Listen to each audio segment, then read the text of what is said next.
Assalomu alaykum. Maxfiy yangiliklar kanaliga xush kelibsiz. Eng so'nggi xabarlar biz bilan. Yevropa zaiflashgan, Rossiyaga bosim o'tkazilishi lozim. Estoniya TIV.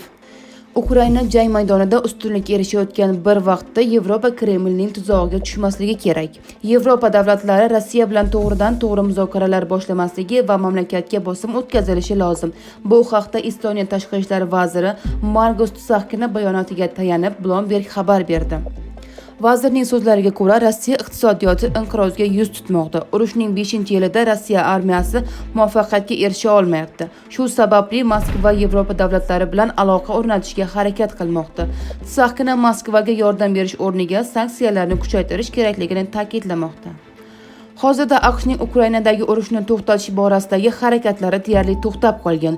Washingtonning bor e'tibori Erondagi urushga qaratilgan. Yevropa esa Ukrainani qo'llab-quvvatlash uchun eng ko'p xarajat qilmoqda, biroq diplomatiyadan chetda qolyapti. Bu Yevropa uchun tashabbusni qo'lga olish imkoniyati bo'lishi mumkin, ammo Estoniya vaziri bunday fikrlashni juda xavfli deb baholadi.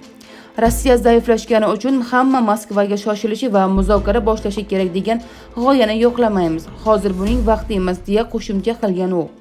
Oxirgi vaqtlarda Yevropada Moskva bilan aloqalarni tiklash harakatlari kuchaygan. Fevral oyida Fransiya tashqi ishlar vaziri Moskvaga borib, Rossiya rasmiylari bilan uchrashdi. Yevropa kengashi rahbari Antonio Costa ham Rossiya bilan muzokaralar o'tkazish imkoniyati borligini bildirdi. Finlandiya prezidenti Alexander Stubb ham Rossiya bilan gaplashish vaqti kelganini bildirdi. Biroq Margus Tsahkina Rossiya prezidenti Vladimir Putinning imkoniyatlari qolmaganini ta'kidlamoqda. G'arb sanksiyalari o'z samarasini bermayapti. Rossiya armiyasi katta yo'qotishlarga uchramoqda.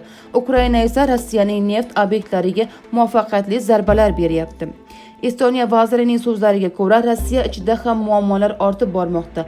Mobil internetdagi uzilishlar va iqtisodiy qiyinchiliklar aholining noroziligiga sabab bo'lmoqda.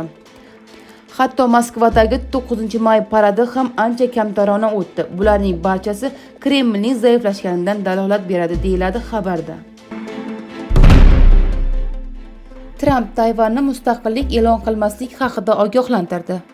AQSh prezidenti Donald Tramp Tayvanni Xitoydan rasman mustaqillik e'lon qilishdan qaytardi va ogohlantirdi.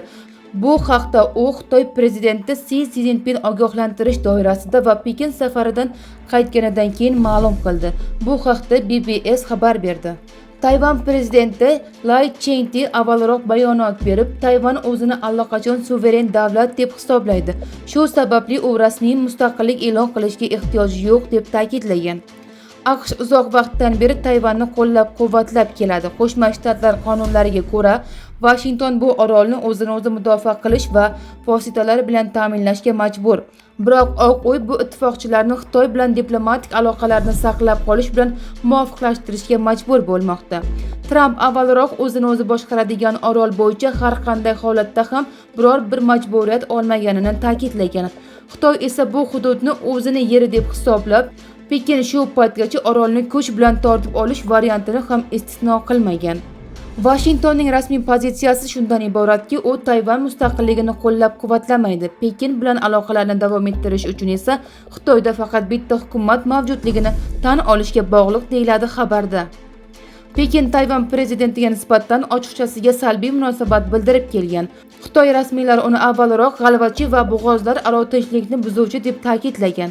Ko'plab tayvanliklar o'zlarini alohida davlatning bir qismi deb hisoblaydi, biroq ularning aksariyati status quo-ni, ya'ni hozirgi holatni saqlab qolish tarafdori. Tayvan Xitoydan mustaqillik ham e'lon qilmaydi, unga qo'shilmaydi ham. E'tiboringiz uchun rahmat. Obuna bo'ling va yangiliklarni kuzatishda davom eting. Xayr, salomat bo'ling.